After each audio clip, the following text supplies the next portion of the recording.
आता पाहणार आहोत पुणे जिल्ह्यातल्या बातम्या। पहिल्या श्रावणी सोमवार निमित्तानं भीमाशंकराच्या दर्शनासाठी भाविकांची मोठ्या प्रमाणात गर्दी।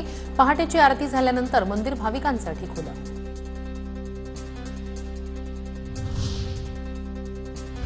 मुंबई छत्रपती शिवाजी टर्मिनस ते सोलापूर वंदे भारत एक्सप्रेस 20 डब्यांची असणार। 4 डबे वाढवण्यास रेल्वे बोर्डाची परवानगी। आजपासून दौंड कुर्डुवाडी सोलापूरमधील प्रवाशांना दिलासा। राज्य सरकारने इलेक्ट्रिक वाहन धोरण 2025 घोषित केलं, मात्र इलेक्ट्रिक वाहनांना अजूनही टोल माफी नाही। शासन आदेशाला 2 महिने उलटूनही पथकर माफीवर कोणताही निर्णय नाही। पुण्यात मुसळधार पावसाची हजेरी। पुण्यातील भिडे पूल पाण्याखाली तर खडकवासला धरणातून विसर्ग वाढवला। नदीकाठच्या नागरिकांना सतर्कतेचा इशारा।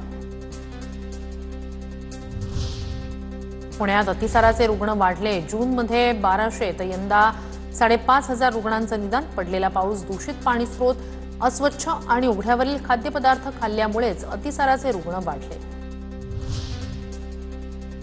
पुणे महापालिकेतर्फे जनावरांचं लसीकरण बंधनकारक। लंपी आजाराच्या पार्श्वभूमीवर खबरदारीचा उपाय म्हणून निर्णय। जिल्ह्यात गोवंशीय जनावरांमध्ये लंपी त्वचा रोगाचा प्रादुर्भाव वाढला। पुण्याच्या गुलटेकडीतील मार्केट यार्डमध्ये सर्व प्रकारच्या भाज्यांची आवक वाढली। भेंडी, कारली, वांगी, घेवडा, मटारच्या दरात घट। आवक वाढल्यानं पालेभाज्या स्वस्त।